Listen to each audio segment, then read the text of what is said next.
Gold, trusted gold buyers. మీరు తాకట్టు పెట్టిన బంగారాన్ని విడిపించి ఈ రోజు ఉన్న మార్కెట్ ధరకు కొనబడను.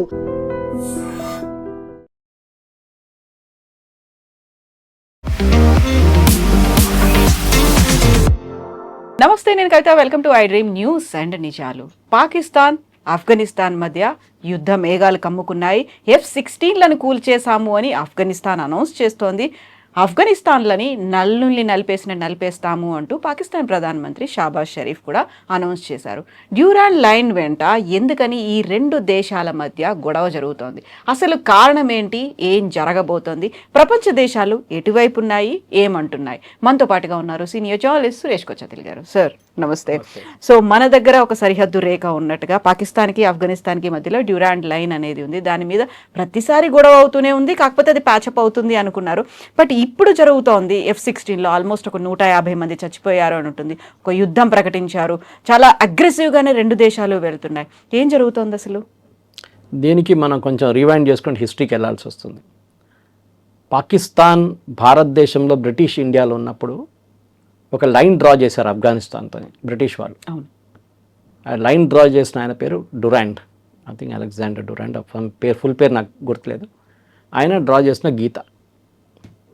అప్పుడే ఆఫ్ఘనిస్తాన్ వాళ్ళు అన్నారు, మేము ఇది అంగీకరించాం. ఇది బ్రిటిష్ ఇండియా టైంలో 1890sలో. Will not accept this line. ఎందుకంటే ఆ లైన్ పష్తూన్ ఏరియాస్ నుంచి కట్ చేసుకుంటూ పోయింది. అది పష్తూన్ అనేది ఒక ఇండిపెండెంట్గా చాలా ప్రౌడ్ వారియర్ క్లాన్. వాళ్ళ భాష సపరేటు, వాళ్ళ ఉండే రీతి రివాజ్ సపరేటు, వాళ్ళ డ్రెస్సింగ్ సపరేట్, వాళ్ళ క్విజిన్ సపరేట్, వాళ్ళ మ్యూజిక్ సపరేట్. దురంధర్ మూవీలో చూస్తారు మీరు వాళ్ళ మ్యూజిక్. మన అక్షయ్ ఖన్నా డాన్స్ చేసుకుంటే అది that is the kind of music they play. So పష్తూన్స్ది ఆ ఒక కాన్స్పిరసీ థియరీ అప్పటి నుంచే ఉంది. సో ఇప్పుడు మనం మోడర్న్ టైమ్స్కి వచ్చినప్పుడు సోవియట్ యూనియన్ USSRగా ఉన్నప్పుడు ఆఫ్ఘనిస్తాన్ ఆక్యుపై చేసినప్పుడు ఆఫ్ఘనిస్తాన్ మీద దాడి చేయడానికి America, Pakistan, Saudi Arabia, America ఆయుధాలు ఇచ్చారు. పాకిస్తాన్ దాన్ని ట్రాన్స్పోర్ట్ చేసి ఆఫ్ఘనిస్తాన్ వైపు పంపించారు. సో వీళ్ళు ట్రైన్ చేసిన ఒక సెమినరీ స్కూల్, అంటే సెమినరీ అంటే మన దగ్గర మద్రసా అని చెప్పచ్చు, కానీ ఎల్డర్లీ మద్రసా, ఒక 16 సంవత్సరాలు 18 సంవత్సరాల మద్రసా స్టూడెంట్స్, వాళ్ళ పేరు తాలిబాన్. ఈ తాలిబానే తర్వాత అమెరికా విపరీతమైన డబ్బులు ఇచ్చి వీళ్ళని కొనుక్కొని వీళ్ళని వాడుకున్నారు. సోవియట్ యూనియన్ వ్యతిరేకంగా సూయిసైడ్ బాంబులు కానీ రాకెట్ ప్రొపెల్ గ్రెనేడ్ లాంచ్ చేసి లాస్ట్ సోవియట్స్ అక్కడి నుంచి పారిపోయారు. సోవియట్స్ వెళ్ళిన తర్వాత ఏం చేయాలి? వీళ్ళ కొట్టుకున్నారు. మళ్ళీ వీళ్ళ ఫ్యాక్షన్స్ ఉంటారు. అప్పుడు అమెరికాకి పిచ్చి పట్టేసి అమెరికా వెళ్ళిపోయారు అక్కడి నుంచి. వీళ్ళతో పనికిరాదు, నువ్వేమేం చేయలేమని చెప్పేసి. తర్వాత అల్ఖైదా వచ్చింది, మీకు గుర్తుంటుంది. అక్కడ అల్ఖైదా వచ్చి వీళ్ళని అప్సెట్ చేశారు. ఒసామా బిన్ లాడెన్ అక్కడే ఆఫ్ఘనిస్తాన్లో తాలిబాన్తో వచ్చారు actually. And Osama bin Laden అనే మనిషి సౌదీ అరేబియాలో బిన్ లాడెన్ ఫ్యామిలీ నుంచి వచ్చారు. One of the richest families in Saudi Arabia. Construction సెక్టర్లో వాళ్ళు పెద్ద బిజినెస్ వాళ్ళది. కానీ చిన్నప్పటి నుంచి ఆయన ఒక రిలీజియస్ బెంట్ ఆఫ్ మైండ్ ఉండే. దాంతోనే ఆయన ఆఫ్ఘనిస్తాన్లో సోవియట్స్ పోరాడుతామంటే అక్కడి నుంచి ఆయన తాలిబాన్ అని చెప్పి వచ్చి తర్వాత అల్ఖైదా సెటప్ చేశారు వాళ్ళు. 9/11 తర్వాత అల్ఖైదాని మొత్తం అమెరికా కంప్లీట్గా ధ్వంసం చేశారు. ఒసామా బిన్ లాడెన్ అటోబాబాద్లో పట్టేసుకొని చంపేశారు. దాని తర్వాత ఐమన్ అల్ జవారీ వాళ్ళ second in command with a doctor, ఆయన్ని కూడా చంపేశారు అమెరికా. ఆ టైంలో మళ్ళీ తాలిబాన్ తిరిగి వచ్చారు పాకిస్తాన్ నుంచి. వీళ్ళు ఉండేదంతా పాకిస్తాన్లో ఆ టైంలో. ఆలోచించండి, ఇవాళ కొట్టుకుంటున్నారు కానీ వాళ్ళు ఫస్ట్ పాకిస్తాన్ వైపు ఆఫ్ఘన్ బార్డర్ నుంచి 100 కిలోమీటర్ల లోపలికి it is a very famous seminary. మన దియోబంద్ ఉత్తరప్రదేశ్లో చూడండి, వాళ్ళ లాగానే వాళ్ళది ఒక చిన్న కజిన్ అని చెప్పచ్చు వీళ్ళు. సో అక్కడ ట్రైనింగ్ తీసుకున్న చాలామంది ఇప్పుడు ఆఫ్ఘనిస్తాన్ రూలింగ్ పార్టీలో ఉన్నారు. వీళ్ళకి భారతదేశంతో కూడా ఒక సంబంధం ఉంది. మన ఆఫ్ఘనిస్తాన్ ఫారిన్ మినిస్టర్ వచ్చినప్పుడు ఢిల్లీకి వచ్చారు, అందరినీ కలిశారు, అన్నీ చేశారు. దాని తర్వాత ఆయన వెళ్ళింది ఎక్కడికి? ఈవెంట్ దియోబంద్ ఉత్తరప్రదేశ్లో ఉంది. అక్కడ ఆయనకి పెద్ద హీరో రిసెప్షన్ ఇచ్చారు ఆయనకి. ఈ ఇంగ్లీష్లో అంటారు అంబ్లికల్ కార్డ్ అంటారు. అమ్మ పిల్లకి ఉన్న కార్డు ఉండి ఆ తాడు దియోబంద్ తాలిబాన్కి ఉంది. ఇప్పుడు అందరూ అడుగుతున్నారు పాకిస్తాన్ ఏం ఆరోపణ చేస్తున్నారంటే ఆఫ్ఘనిస్తాన్లో ఉన్న తాలిబాన్కి ఆయుధాలు ఇచ్చేది, వాళ్ళకు డబ్బులు ఇచ్చేదంతా భారతదేశం చేస్తున్నారు. మొన్న పాకిస్తాన్ బాంబింగ్ చేసినప్పుడు దాన్ని ఖండించేది ఒకటే దేశం, అది భారతదేశం. మనం official ministry of external affairs spokesperson Randhir Jaiswal statement issue చేశారు. We condemn the bombing. 150 మంది పిల్లలు మహిళలు చనిపోయారు. సేమ్ లైక్ గాజాలో స్టేట్మెంట్ వస్తుంది చూడండి హమాస్ దగ్గర నుంచి. మనం కూడా కావాలని చెప్పి అదే స్టేట్మెంట్ ఇచ్చాం. పాకిస్తాన్ ఏమంటున్నారు, కావాలని చెప్పి భారతదేశం వీళ్ళ మీద వాళ్ళకి డబ్బులు ఇస్తున్నాం. మనం ఏమంటున్నాం అంటే ఆఫ్ఘనిస్తాన్ని మనం హెల్ప్ చేస్తున్నాం. ఫస్ట్ టైం తాలిబాన్ ఉన్నప్పుడు మనం హాస్పిటల్ కట్టించాం, ఇందిరాగాంధీ హాస్పిటల్ అని చెప్పి, చాలా పెద్దది. దాని తర్వాత వాళ్ళ రోడ్స్ అన్ని డెవలప్ చేశాం. మన దగ్గర ఉన్న companies like Nagarjuna construction company, NCC, వాళ్ళు కూడా అక్కడ పనిచేశారు ఆఫ్ఘనిస్తాన్లో చాలా మటుకు. రోడ్స్ అన్ని కన్స్ట్రక్ట్ చేశారు గవర్నమెంట్ ఆఫ్ ఇండియా కోసం. సో మనం అక్కడ చాలా డబ్బులు ఇన్వెస్ట్ చేస్తున్నాం. మనం దానికి చాలా స్ట్రాటజిక్ రీజన్స్ ఉన్నాయి. పాకిస్తాన్ మన ఎనిమీ స్టేట్, ఆఫ్ఘనిస్తాన్కి పాకిస్తాన్కి పడదు. అప్పుడు మనం ఏం చేయాలి, ఆఫ్ఘనిస్తాన్ని వాడుకోవాలి. పాకిస్తాన్ వాళ్ళ ఆర్మీ ఎయిర్ ఫోర్స్ని ఇప్పుడు మన వైపు నుంచి, దట్ ఈస్ మన వెస్టర్న్ ఫ్రంట్ నుంచి మార్చి ఆఫ్ఘనిస్తాన్ వైపు పంపిస్తున్నారు. సో మన ఫోర్సెస్ కొంచెం రిలీఫ్ వచ్చేసింది. కన్సిస్టెంట్గా అటాక్ చేయడం అనేది తాలిబాన్ ఒక ఫిలాసఫీ. అది ఇప్పుడు 2 తాలిబాన్లు ఉన్నాయి. ఇప్పుడు మన ప్రేక్షకులు అర్థం చేసుకోవాలి. ఆఫ్ఘనిస్తాన్లో 2 తాలిబాన్లు ఉన్నాయి. ఒకటి తాలిబాన్ ఒఫిషియల్ రూలింగ్ పార్టీ, అక్కడ వాళ్ళు నడిపిస్తున్నారు దేశం. రెండోది తెహ్రీకే తాలిబాన్, వీళ్ళు ఫస్ట్ పాకిస్తాన్లో ఉంటుండే, కానీ అక్కడ చిన్న చిన్న దాడులు చేయడం, ఈ పష్తూన్ ఏరియాలో ప్రాబ్లం క్రియేట్ చేస్తున్నారు. పాకిస్తాన్ వీళ్ళని ఆఫ్ఘనిస్తాన్ వైపు తోసేశారు. వాళ్ళు అక్కడుండి అక్కడి నుంచి ఇప్పుడు పాకిస్తాన్ ఆర్మీ మీద దాడి చేస్తున్నారు, డురాండ్ లైన్ మీద. అది కాకుండా పెషావర్, ఇస్లామాబాద్, ఈవెన్ రావల్పిండిలో సూసైడ్ బాంబింగ్స్ చేశారు. దాంట్లో మొన్న ఒక మస్జిద్లో బాంబింగ్ చేశారు, చాలామంది చనిపోయారు దాంట్లో. మీకు గుర్తుంటుంది, ఒక 15 సంవత్సరాల ముందు అనుకుంటాను, ఆల్మోస్ట్ 15 years, ఒక పాకిస్తాన్ సైనిక్ స్కూల్ ఒకటి ఉండే, ఆర్మీ వాళ్ళ పిల్లలు చదువుతున్న స్కూల్, దాని మీద దాడి చేశారు తాలిబాన్. 120 పిల్లలు చనిపోయారు దాంట్లో. అందరూ పాకిస్తాన్ ఆర్మీ ఆఫీసర్స్ పిల్లలు, కావాలని చేశారు. అది ఖండించాల్సి, మనం కూడా ఖండిస్తాం. పిల్లల్ని దీనిలో తీసుకురాకూడదు. పెద్దోళ్ళు కొట్టుకోవాలి, చిన్న పిల్లలు పాపం వాళ్ళు ఏం చేశారని, కానీ చేశారు ఇది. ఎందుకంటే వాళ్ళు ఏమంటారు, మా పిల్లల్ని చంపారు మీరు, మేము కూడా ఇడవం మిమ్మల్ని అని చెప్పేసి. అది ఒక లాజిక్ ఉండే ఆ టైంలో. ఇప్పుడు ప్రజెంట్ కాన్ఫ్లిక్ట్ ఎక్కడ మొదలైందంటే, ఈ తెహ్రీకే తాలిబాన్ మళ్ళీ చిన్నగా అటాక్స్ మొదలుపెట్టారు. వెళ్ళి కొట్టడం, ఒక 5 మంది పాకిస్తాన్ సోల్జర్స్ చనిపోతారు, మళ్ళీ వాళ్ళు పారిపోతారు, మళ్ళీ నెక్స్ట్ వీక్ వచ్చి పాకిస్తాన్ వాళ్ళ మీద ఏదో మిసైల్ వేస్తారు, మళ్ళీ వాళ్ళు చిక్కడ కొడతారు. ఇప్పుడు డిసడ్వాంటేజ్ ఏంటంటే, తాలిబాన్ దగ్గర ఎయిర్ ఫోర్స్ లేదు. వాళ్ళ దగ్గర బగారం ఎయిర్ ఫోర్స్ బేస్ ఉంది, మీకు గుర్తుంటుంది. అమెరికా అక్కడే ఉంది వాళ్ళ బేస్ ముందు, చైనా బోర్డర్ నుంచి చాలా దగ్గర. ఇప్పుడు పాకిస్తాన్ ఏమంటున్నారంటే, భారతదేశం ఆ ఎయిర్ బేస్ కోసం తాలిబాన్ని సహాయం ఇస్తున్నారు, మిసైల్స్ ఇస్తున్నారు. అంటే తప్పేముంది, మన ఎయిర్ ఫోర్స్ బేస్ ఇస్తే మంచిది కదా, మనం తీసుకుంటాం మనం. ఎందుకంటే అక్కడి నుంచి చైనా జస్ట్ ఫ్యూ 100 kilometers అవి, మనం ఈజీగా చైనాను అబ్జర్వ్ చేయొచ్చు. ఇన్ఫాక్ట్ యూఎస్ అడిగారు ఆ బేస్. ఒక సంవత్సరం ముందు యూఎస్ అన్నారు తాలిబాన్ దగ్గర, మీరు ఆఫ్ఘనిస్తాన్ మొత్తం పెట్టుకొని ఆ ఎయిర్ ఫోర్స్ బేస్ మాకు ఇచ్చేసాను, ఇటు నెక్స్ట్ కాబుల్ దగ్గరే. కానీ వాళ్ళు ఇవ్వలేదు. మీరు వెళ్తూ ఏం చేశారంటే, మీకు గుర్తుంటుంది, బైడెన్ టైంలో చాలా మటుకు ఆయుధాలు అక్కడ పడేసి వెళ్ళిపోయారు వాళ్ళు. హెలికాప్టర్స్ డిస్కనెక్ట్ చేసేసారు, మోటార్ డిస్కనెక్ట్ చేసేసారు, ప్రొపెల్లర్ డిస్కనెక్ట్ చేసి అన్నీ చేసేసి వెళ్ళిపోయారు వాళ్ళు. చిన్నపిల్లలాగా అక్కడ తాలిబాన్లు ఆడుకున్నారు దాంతో. కానీ మిసైల్స్ చాలా మటుకు దొరికింది. కానీ ఇప్పుడు నిన్న జరిగిన ఒక అటాక్లో 3 cities మీద, పాకిస్తాన్ చిన్న సిటీస్ మీద అటాక్ చేసింది డ్రోన్స్తోనే.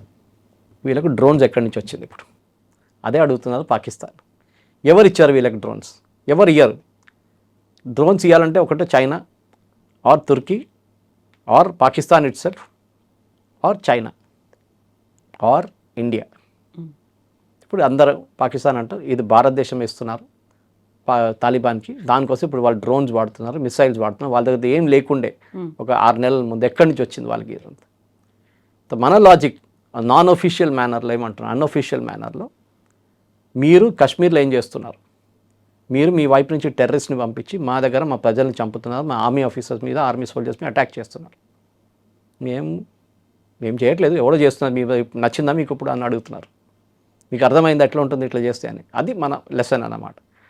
మనం కవిత గారు మీకు గుర్తుంటుంది 9/11 జరిగే ఒక 2 వారాల ముందు, అప్పుడు ఆఫ్ఘనిస్తాన్ ఆఫ్ఘనిస్తాన్ ఇప్పుడు కూడా అంతే, వార్ లార్డ్స్ అంటారు, ఒక్కొక్క ఏరియాకి మీరు రాజా.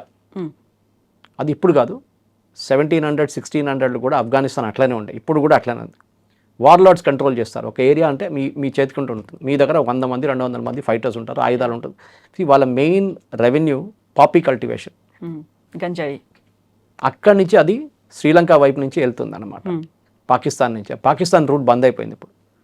సో వాళ్ళు ఎక్కడి నుంచి పంపిస్తున్నారో తెలియదు, కానీ ఇప్పుడు కూడా మార్కెట్లో సప్లైలో ఉంది అది. సో ఆయుధాలు వాళ్ళకి దాని నుంచి వస్తుంది. సో చైనాకి ఇచ్చి అక్కడి నుంచి ఆయుధాలు కొనుక్కుంటున్నాడా, లేకుంటే తుర్క్మెనిస్తాను, అజర్బైజాన్ అక్కడ అటువైపు పంపించి అక్కడి నుంచి ఆయుధాలు తెచ్చుకుంటారో మనకు తెలియదు. మనకు డైరెక్ట్ ల్యాండ్ యాక్సెస్ లేదు, ఆయుధాలు పంపించాం, మనం ఫ్లైట్లోనే పంపించాల్సి వస్తుంది ఆర్మీ ఎయిర్క్రాఫ్ట్లో పంపిస్తే ఈజీగా డిటెక్ట్ చేస్తారు. ఏ శాటిలైట్ పిక్చర్లైనా వాళ్ళు తీసుకుంటారు. భారతదేశం ఇండియన్ ఎయిర్ ఫోర్స్ వచ్చి ల్యాండ్ అయింది బాగారాం ఎయిర్ ఫోర్స్ బేస్లోనే. సో ఈ ఆ టైంలో దట్ సోవియట్స్ వెళ్ళిన తర్వాత ఈ 9/11 జరిగాక ఒక 2 వారాల ముందు అహ్మద్ షా మసూద్ అని చెప్పి ఒక చాలా పెద్ద వార్లార్డ్ ఉండే అక్కడ. నార్దర్న్ అలయన్స్ అని చెప్పి ఒక అలయన్స్ ఉండే నార్త్ ఆఫ్ ఆఫ్ఘనిస్తాన్. ఆయన దాని అల్టిమేట్ రాజా ఆయన. But is a very good person, చాలా మంచి మనిషి. మన భారతదేశం మెయిన్ సపోర్టర్. ఢిల్లీకి వస్తూనే ఉంటారు రెగ్యులర్గా, 6 నెలలకి ఒకసారి ఢిల్లీకి వస్తారు Ahmad Shah Massoud. Government of India aircraft పంపిస్తారు, అదే ఎయిర్క్రాఫ్ట్లో వస్తారు. సో వీళ్ళదమ్మ నడిమిట్లో ఒక ప్యాక్ట్ ఉండే, మీరు అక్కడ ఏం చేయకండి, వీళ్ళు ఇక్కడ ఏం చేయారని చెప్పి విత్ ఇన్ ఆఫ్ఘనిస్తాన్ ఒక అరేంజ్మెంట్ ఉండే. కానీ 9/11 జరిగే ముందు అహ్మద్ షా మసూద్ అన్నారు, నాకు ఒక సీక్రెట్ ఇన్ఫర్మేషన్ ఉంది, నేను అది ఇవ్వాలనుకుంటున్నాను, లోకంకి అందరు చెప్పాలనుకుంటున్నాను అని చెప్పారు. అందరు డౌట్ వచ్చింది ఏంటి ఈ సీక్రెట్ ఇన్ఫర్మేషన్ అని చెప్పి. సో వీళ్ళేం చేశారంటే, నేను ఒక టెలివిజన్ ఛానల్ వాళ్ళు వస్తున్నారు, వాళ్ళకి చెప్తాను, వాళ్ళ లోకం అందరికి ఇచ్చేస్తారు మీకు. సిరియన్ టెలివిజన్ ఛానల్ వచ్చారు, వచ్చి నార్దర్న్ అలయన్స్ అహ్మద్ షా మసూద్ ఏరియాలోనే ఆయన ఏరియాలో ఒక కెమెరా పెట్టి ఆయన సీట్లో ఇట్లా కూర్చున్నారు, కెమెరా పెట్టారు ముందు, and they started the recording. కానీ ఆ కెమెరా లోపల ఒక మిసైల్ ఉండే, ఆ మిసైల్ ఫైర్ చేశారు. ఆయన చెప్పాల్సింది ఏంటంటే, అమెరికా మీద ఒక దాడి జరగబోతుంది, I got this information from al Qaeda sources. ఏ దాడి ఆయనకు తెలియదు, అమెరికా మీద ఒక దాడి జరగబోతుంది. ఎగ్జాక్ట్లీ 9 రోజుల తర్వాత 9/11 జరిగింది. అహ్మద్ షా మసూద్ చనిపోయిన తర్వాత భారతదేశానికి, నేను ఆ కథ ఎందుకు చెప్పానంటే ఈ స్టోరీ లింక్ ఒకటి ఉంది, భారతదేశానికి సపోర్ట్ పోయింది ఆఫ్ఘనిస్తాన్లో, అస్సలు ఇవ్వరు. ఇన్ఫ్యాక్ట్ మన మీద 3 సార్లు మన ఎంబసీ మీద దాడి జరిగింది కాబుల్లో. దాని తర్వాత 2 సార్లు పాకిస్తాన్ చేపించారు. ఇదే తాలిబాన్ని వాడుకొని మన మీద దాడి చేశారు. మన 2 సెక్యూరిటీ గార్డ్స్ చనిపోయారు మన ఇండియన్ ఎంబసీలో అప్పుడు ఆఫ్ఘనిస్తాన్ కాబుల్లో.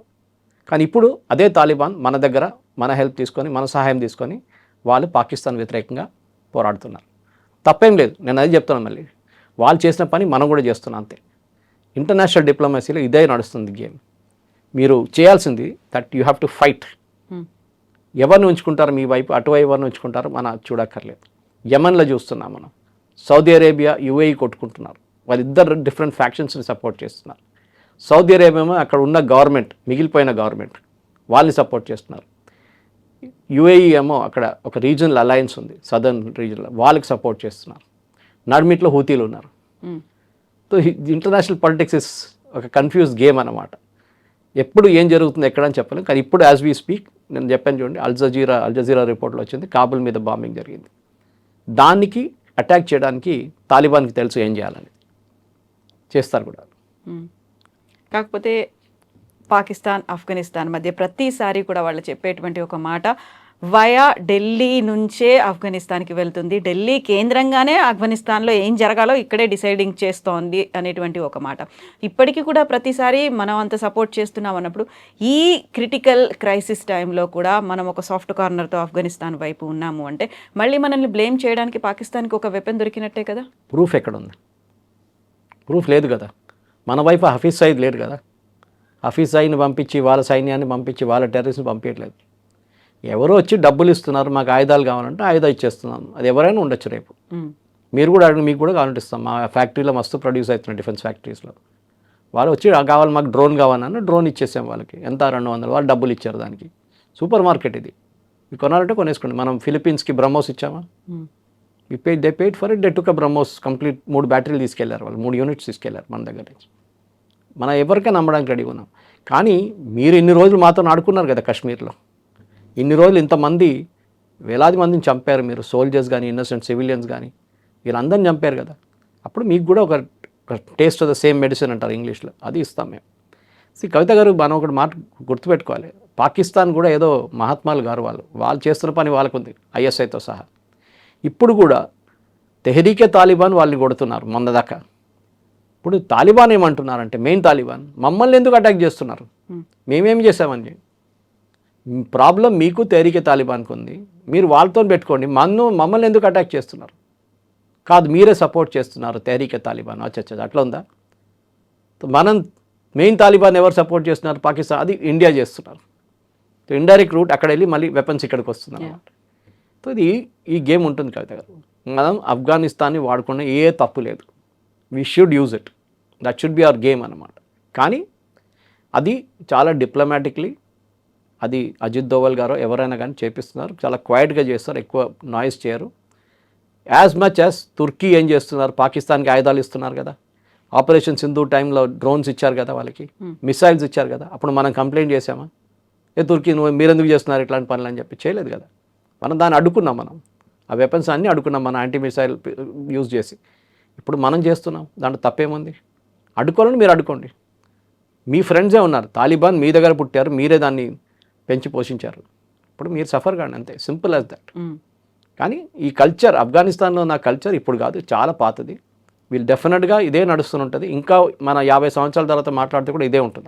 ఇప్పుడు ఇలాంటి టైంలో ప్రపంచ దేశాలు ఎటువైపు ఉన్నాయి అనుకున్నప్పుడు అందులోనూ పర్టికులర్గా అమెరికా ఎటు చూస్తుంది, డొనాల్డ్ ట్రంప్ ఎవరిని కంట్రోల్ చేస్తాడో లేకపోతే ఈ యుద్ధం లేకుండా చూస్తాడని వెరీ రీసెంట్గా ఆయన మాట్లాడినటువంటి మాటలు, పాకిస్తాన్ ప్రధానమంత్రి చనిపోయేవాడు, దాదాపు 30 కోట్ల మంది కూడా చనిపోయేవాడు, అది స్లిప్ ఆఫ్ టంగ్ అయినప్పటికీ ఏదైనా కానీ నేను కంట్రోల్ చేశానని చెప్పడం. ఇప్పుడు పాకిస్తాన్ ప్రధానమంత్రి ఏమో మిమ్మల్ని నేను నలిపేస్తాను, నల్లుల్లాగా మీరు మాడిపోతారు, ఇవన్నీ అంటున్నప్పుడు ఒక పెద్ద యుద్ధం అనేదే రెండు వైపులా జరుగుతోంది అనుకున్నప్పుడు ఆయన వస్తున్నారా, ఇంటర్వ్యూన్ అవుతారా, ఆపేస్తారా? దీనికన్నా ముందు 2 నెలల ముందు ఒక టాక్స్ నడిచింది, ఖతర్ అండ్ తుర్కీ వీళ్ళిద్దరు వచ్చారు, సౌదీ అరేబియా కూడా ఇప్పుడు ఇన్వాల్వ్ అవుతున్నారు. నిన్న కూడా నేషన్స్ కలిపి ఒకటి ప్యాక్ట్ పెట్టుకుంటారు, ప్యాక్ట్ అని కాదు, వాళ్ళని ఇద్దరిని సపరేట్ చేసి ఇద్దరు కొట్లాడవద్దరా అని చెప్పి పక్కన జరపడం. కానీ ఎన్ని రోజులు? కవిత గారు, ఇప్పుడు ఇలా అడ్వాంటేజ్ అంటే ఆఫ్ఘనిస్తాన్ గవర్నమెంట్ తెహ్రీక్ తాలిబాన్ కూడా వాళ్ళొక guerrilla force, Pakistan conventional force. ఒక కన్వెన్షనల్ ఫోర్స్ అని కొట్టుకున్నప్పుడు ప్రెడిక్ట్ చేయొచ్చు మనం. పాకిస్తాన్తో ఆపరేషన్ సింధు టైంలో వాడు మిసైల్ ఫైర్ చేస్తాడు, మనం దాన్ని ఆపుతాం, వాడు ప్లేన్స్ పంపిస్తాడు, మనం దాన్ని బాంబ్ చేస్తాం, మనం వాళ్ళ రాడార్ స్టేషన్స్ కొడతాం, వాళ్ళు దాన్ని సేవ్ చేయడానికి ట్రై చేస్తారు, మనం వాళ్ళ ఎయిర్ ఫోర్స్ ఫెసిలిటీస్ని కొట్టాం, రన్వేని కొట్టాం. ఒక ప్రెడిక్టబిలిటీ ఉంటుంది అన్నమాట యుద్ధంలో. ఈవెన్ మహాభారతం యుద్ధంలో కూడా ఒక లాస్ ఉండే, చట్టాలు ఉండే. సాయంత్రం కాగానే అందరూ వారంతా ఆపేసి అందరు రిటర్న్ వెళ్ళిపోవాలి, పొద్దున మళ్ళీ తిరిగి రావాలి, ఎవరెవరికి గాయాలు తగిన వాళ్ళందరినీ తీసుకెళ్ళండి, చనిపోయిన వాళ్ళు కూడా తీసుకెళ్ళిపోండి, అయిపోతుంది, clean, next day fresh start. యుద్ధంలో చట్టం ఉంటుంది, కానీ తాలిబాన్ లాంటి ఆర్గనైజేషన్కి చట్టాలు ఉండవు. హోషిమిన్ అప్పుడు వియట్నాంలో అమెరికన్ ఒక పెద్ద కంట్రీ లైక్ అమెరికాను ఎట్లా ఓడించారు? ఇంత పెద్ద ఫోర్స్ ఉన్న అమెరికా ఎట్లా ఓడిపోయారు? చిన్న గెరిలా ఫోర్స్తో. ఎందుకంటే guerrilla is a guerrilla, you need to fight. ఎప్పుడు చెప్తారు, to fight a guerrilla think like a guerrilla. వాళ్ళు ఎక్కడో దాచుకొని ఉంటారు లోపల, దాని నుంచి బయటకు వస్తారు, కొట్టేసి వెళ్ళిపోతారు. ఇప్పుడు మన నెక్సలైట్ అటాక్, మన దగ్గర నెక్సలిజం ఎందుకు ఇంత ఈ దారుణ పరిస్థితికి వచ్చారని చెప్పి తిరుపతి లేకుండా మల్లోజీ వేణుగోపాల్ ఎవరో ఒక స్టేట్మెంట్ ఇచ్చారు దీని గురించి. దాట్ మేము ఫస్ట్ లిమిటెడ్ ఎంగేజ్మెంట్ ఉండే, హిడెన్ ఎంగేజ్మెంట్ ఉండే మాది, బయటికి రాకుండానే మేము యూస్ టు ఫైట్. టార్గెట్ అంటే గెరిల్లా టైప్ వచ్చి ఫైట్ చేసి లోపలికి వెళ్ళిపోతుంది. ఓపెన్ వార్ఫేర్కి, మొబైల్ వార్ఫేర్కి వచ్చినప్పుడు మాకు తప్పు జరిగింది, మేము ఎక్స్పోజ్ అయిపోయాము, డిస్పర్స్ కూడా అయిపోయారు. మేము 30 మంది ఉన్నాము, 30 మంది 200 మంది సిఆర్పిఎఫ్తో పోరాటం చేసి 30 మంది చనిపోతారు.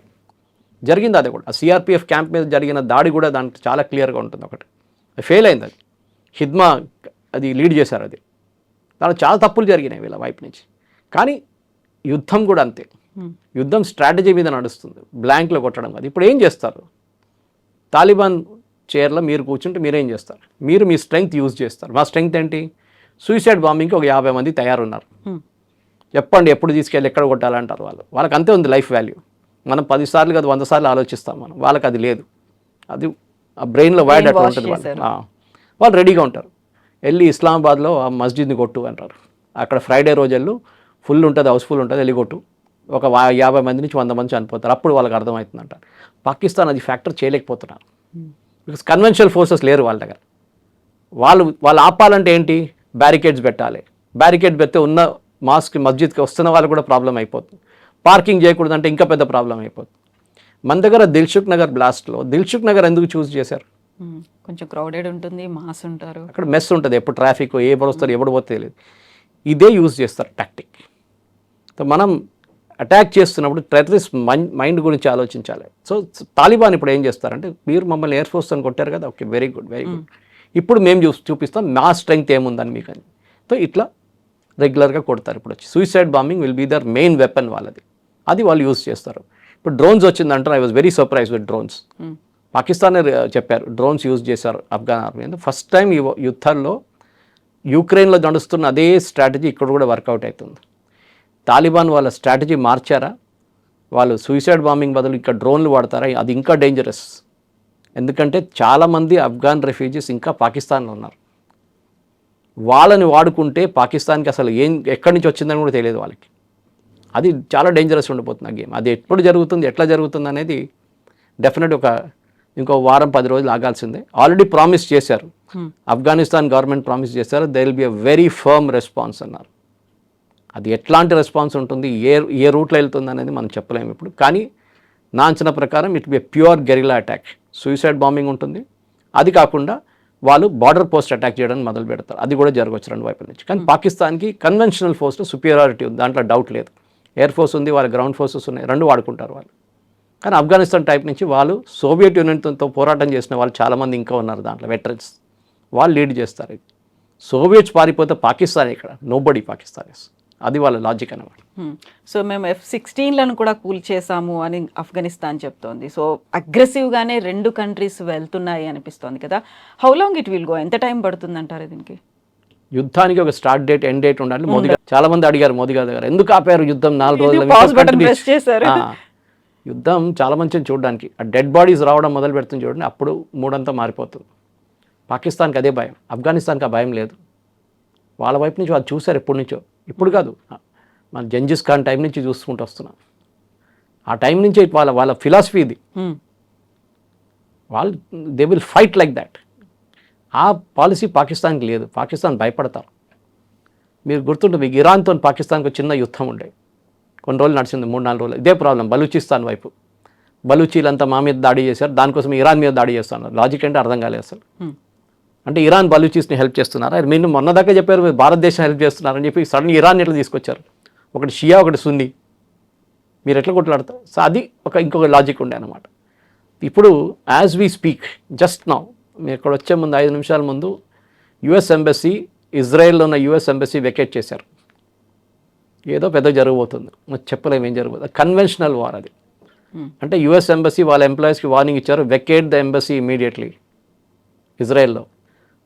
నేను దానికోసం తెలిసిన ఒక ఇంటర్నేషనల్ అఫేర్స్ ఎక్స్పర్ట్ని వస్తూ అడిగాను నేను 5 నిమిషాల ముందు ఇక్కడ వచ్చే ముందు, ఎందుకు జరుగుతుందంటే ఈ side they were waiting for Modi to go back. చాలా ఎంబరాస్మెంట్ అయిపోతుంది కదా. మోదీ గారు ఉన్న టైంలో బాంబింగ్ చేసినా, బాంబింగ్ అయినా కానీ ఎంబరాస్మెంట్. సో ఇరాన్ కూడా ఏం చేయలేదు, వీళ్ళు కూడా ఏం చేయలేదు. బహుశా ఇప్పుడు ఇంకొక గంటనో లేకుంటే రేపొద్దునో ఏదో జరగబోతుంది. ఐదర్ అమెరికా బాంబ్ చేస్తారు, ఇరాన్ దాన్ని రిటాలియేట్, ఇరాన్ ఇజ్రాయెల్ మీద చేస్తారు, ఏదో జరుగుతుంది. సో కన్వెన్షనల్ వార్లో ప్రెడిక్టబిలిటీ ఉంటుంది, అన్కన్వెన్షనల్ వార్లో ఉండదు. అది మీరు సొమాలియాలో చూడొచ్చు, లెబనాన్లో చూడొచ్చు, ఈవెన్ గాజాలో చూడొచ్చు. ఇజ్రాయేలీ ఫోర్సెస్కి ఇంత టెక్నికలీ సుపీరియర్గా ఉన్న ఇజ్రాయేలీ ఫోర్సెస్కి ఇంత మంచి ఎయిర్ ఫోర్స్ ఉన్న వాళ్ళకు కూడా గాజాని ఇప్పుడు దాకా వాళ్ళు కంట్రోల్ చేయలేకపోతున్నారు. చాలామంది చంపారు, లీడర్స్ని చంపేసి అని చేశారు. కానీ ఎందుకు? వాడు ఏదో టన్నల్ నుంచి దూరి బయటకు వచ్చి చేసి బాంబింగ్ చేసి మన టన్నల్ లోపు దూరిపోతాడు. చాలామంది టన్నల్స్ డిస్ట్రాయ్ చేశారు ఇజ్రాయెల్. కానీ that is where the guerrilla score. మీరు ఒక ప్రెడిక్టబుల్ ఆర్మీ, మీరు నేర్పించిన ఆర్మీకి ఏంటి, మీ దుష్మన్ ఎక్కడ ఉన్నాడు, మీ ఎనిమి ఎక్కడ ఉన్నాడు, వాడు అట్లా తిరిగి ఉన్నాడు, ఇక్కడ నుంచి స్నైపర్ షాట్ కొట్టాలి, వాడు పోతాడు. ఈయన ఇక్కడ నుంచి కింద దూరం వస్తాడు సడన్గా. You don't know where it will come from అనమాట. నెక్స్ట్ అది ప్రాబ్లం. సో దాన్ని కూడా ట్రైనింగ్ మన ఫోర్సెస్ కూడా ఇచ్చారు. మనకు గుర్తుంటుంది, మన కశ్మీర్లో స్పెషల్ ఫోర్సెస్ని ట్రైన్ చేస్తున్నప్పుడు వాళ్ళు ఇట్లా ట్రైన్ చేస్తారు వాళ్ళని. అన్కన్వెన్షనల్ వార్లో ఉంటుంది. కన్వెన్షనల్ వార్ జరగదు, ఫేస్ టు ఫేస్ ఫైటింగ్ చాలా తక్కువ. యూక్రెయిన్ వార్లో మనం నేర్చుకున్నాం అది. ఎప్పుడో ఏదో రూమ్లో కూర్చొని ఒక బటన్ ప్రెస్ చేస్తున్నాడు, ఒక మిసైల్ పోతుంది అటువైపు, అంతే. War has change, concept has change. రేపు తాలిబాన్ దగ్గర ఈ అల్ట్రా లాంగ్ రేంజ్ మిసైల్స్ వస్తే గేమ్ మొత్తం మారిపోతుంది. సో ఇప్పుడు సర్జికల్ స్ట్రైక్ కావచ్చు, ప్రెసిషన్ స్ట్రైక్ కావచ్చు, అయింది అదే కదా. ఎస్, ఇప్పుడు మన హమాస్కి యుద్ధ ఆయుధాలు ఎక్కడి నుంచి వచ్చినాయండి? ఇరాన్ దగ్గర నుంచి వచ్చినాయి. కానీ హమాస్కి ఇచ్చిన ఆయుధాలు అంత పెద్ద లాంగ్ రేంజ్ మిసైల్స్ కాదు, ఎందుకంటే వాళ్ళ దగ్గర ఆపరేటింగ్ కెపాసిటీ లేదు. లెబనాన్ దగ్గర చాలా సాఫిస్టికేటెడ్, నసరుల్లా వాళ్ళ టీంకి చాలా సాఫిస్టికేటెడ్ మిసైల్స్ ఇచ్చారు ఇరాన్. ఎందుకంటే వాళ్ళ దగ్గర లాంచ్ ప్యాడ్స్ అంతా చాలా ప్రొఫెషనల్గా క్రియేట్ చేశారు. వాళ్ళు ఇంటి రూఫ్ మీద పెట్టారు, రూఫ్ ఇట్లా ఆటోమేటిక్ క్లోజ్ చేసుకున్నారు, కావాలన్నప్పుడు ఓపెన్ చేసి ఇజ్రాయెల్ వైపు ఫైర్ చేస్తారు, మళ్ళీ క్లోజ్ చేసేస్తారు, వాళ్ళకి ఇచ్చారు. సో రేపు తాలిబాన్ ఓపెన్ మార్కెట్లో కొనుక్కుంటారో, బ్లాక్ మార్కెట్లో కొనుక్కుంటారో, భారతదేశాన్ని కొనుక్కుంటారో, టర్కీ వేరే ఏ దేశాన్ని కొనుక్కుంటారో తెలియదు.